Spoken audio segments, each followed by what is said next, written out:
5 in your e-learning classes, and this is your EVS class as we are doing the third chapter. This is the second chapter, a snake charmer's story, and we are completing and discussing our question answers of activity book.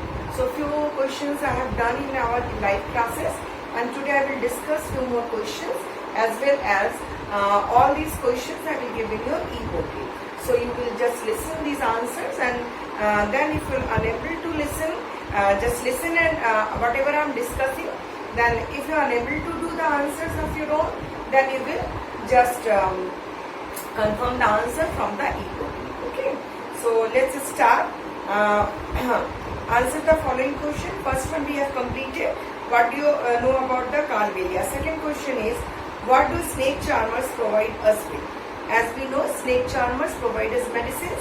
So the answer is snake charmers provide us with medicine as they provided a valuable source of snake venom for creating anti-venom.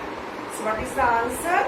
Snake charmers are provided with the medicine as they provided a valuable source of poison snake venom for creating anti-venom. Second question, how are the snakes useful for humans? Snakes can be useful in controlling rat population. They can keep pests or rat and mice in check and useful for the human beings. As we know, snakes are they eat the rat or the mice.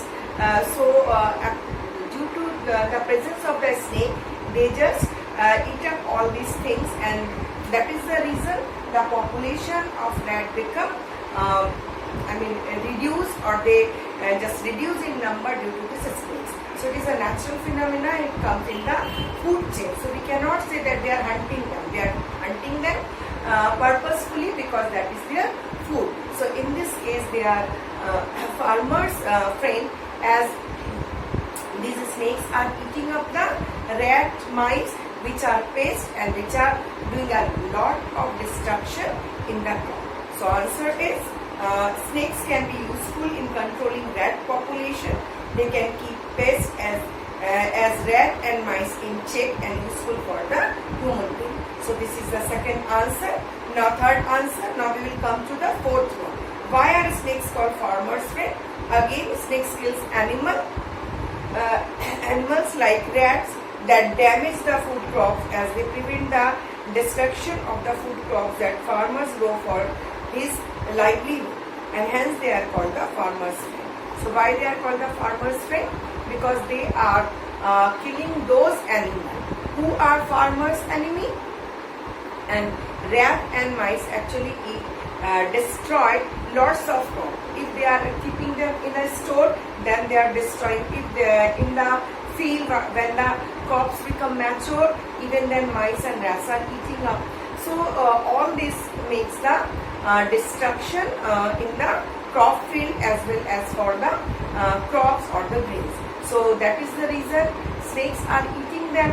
So as rats are destroying the crops, so they are enemy of the farmers, and snakes are eating up them, so they are friends of the farmer. Okay. So snakes are friends of the farmer because they are saving the crops from the rat and the mice as they are eating them. Okay. So this is the answer. Now the next question, question number 5.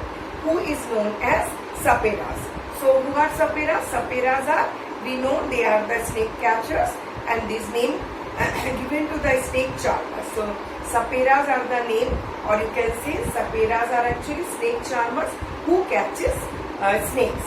Now answer is sapera is a name given to the snake charmers of India, which are nomads that travel through the Thar desert or set up through camps. So they are just these name are, or the saperas are actually snake catchers, and they belong to the deserted area of the northwest Rajasthan, and you can say they are coming from the Thar desert. So they are, and in nature they are nomadic people or the gypsy people. Gypsy or nomadic are the same thing. They travel from one place to another place, and wherever they get some place, deserted places, they make their tents, they set up their tents so that they can live there, and nearby if the township is there or the cities are there, they go inside the cities and the town to show their snakes. Okay, so this is the answer of the who known as saperas. Now next question, why has the government made laws that no one can catch wild animals? This question I have discussed so many times. In every chapter actually it is given in somehow way. So the answer is the government has made law that no one can catch wild animals because number of few wild animals are reducing and they are getting endangered. So they must be protected and preserved. And for future generation, for few species are already been extinct. So why government has made? Because number of wild animals like tiger, cheetah, leopards and some kinds of other bird species, they are getting reduced day by day. So if we see these kind of animals are decreasing in number, that means they are in an endangered species. Maybe in future we will unable to see these type of animals because day by day they are decreasing, and someday will come when we will unable to see them. That means that time they will become extinct. So these animals are actually very precious for us. Suppose one species of the animal become extinct, like the dinosaurs. So what will we do?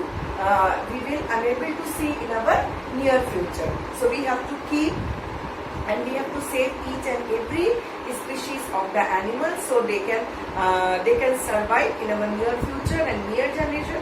Everybody able to see those type of animals.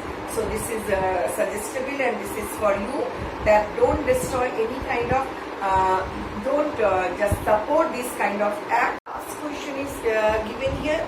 Name some of the poisonous snake. How does the poison enter inside the person's body? As we know, there are so many poisonous snake. You will write their name like black mama and this king cobra, crate, Russell viper and this soy scale viper. So these all are the very poisonous snake, and you know how they inject their hollow tip inside our body and they pour all the poison inside a human being. So inside a human being or anybody.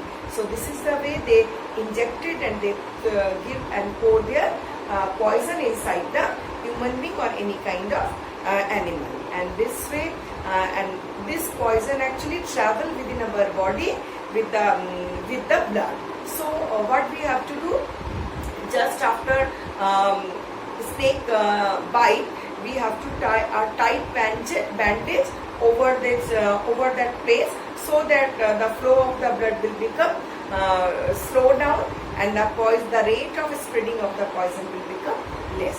So that's all for today, and I will give all the answers within 1 and 2 days in the e-portal. So don't worry about it. If you want to write the answers, I have discussed it with you, so you can do it. Otherwise, you can go through the e-portal, the short assignment section. Okay. So till that, goodbye and have a nice day.